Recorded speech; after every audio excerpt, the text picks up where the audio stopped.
One of the joys of my life has always been fantasy fiction and science fiction. And so the making of utopias,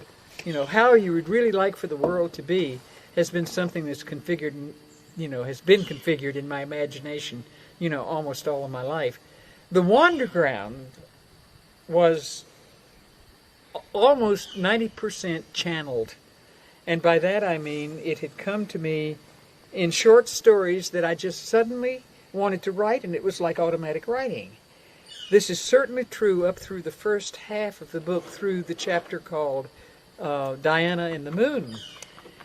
After that, when I got into the matter of the gentles, it was not quite so much channeled as it was trying to be fitted into what I knew of what at that time was cultural feminism or lesbian separatism, or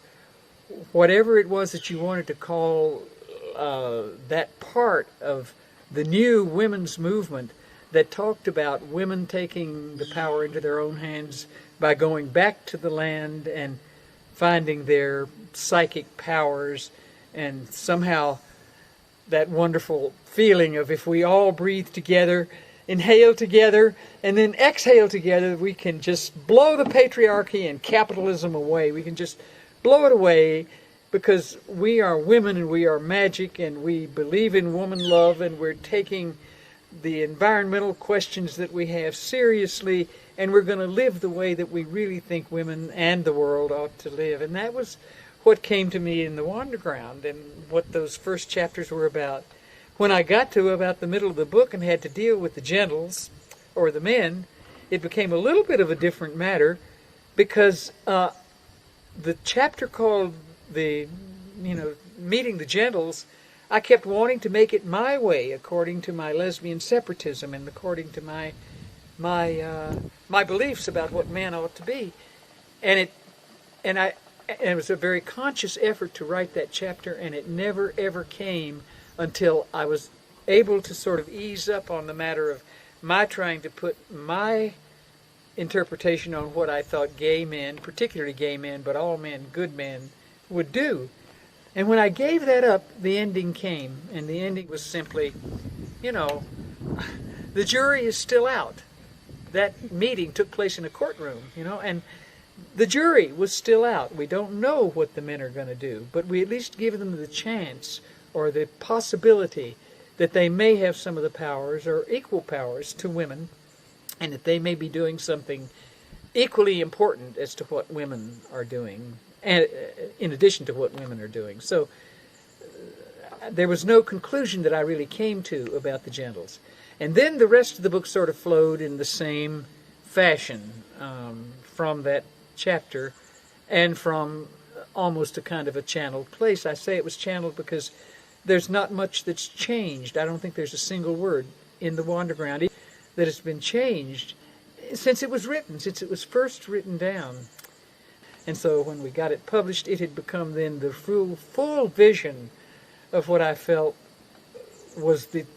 women of the world's answer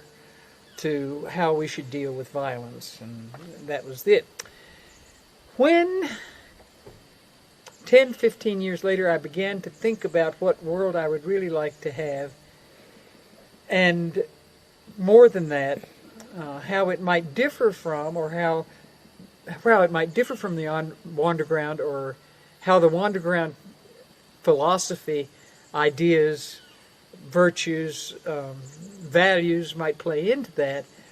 I was going through some pretty heavy-duty stuff in my own psyche.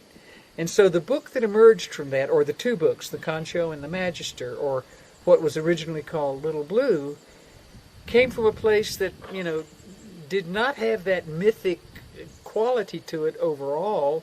but was very firmly placed, or I wanted it to be very firmly placed, in a world that was pretty practical.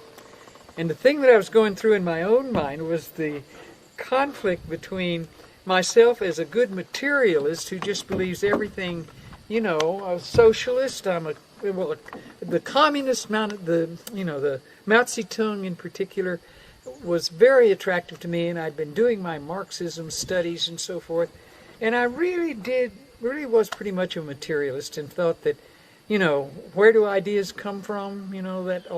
That whole questioning thing. It's really clear they come from the material reality. This is where we are. This is what I am. I want to be one of these people.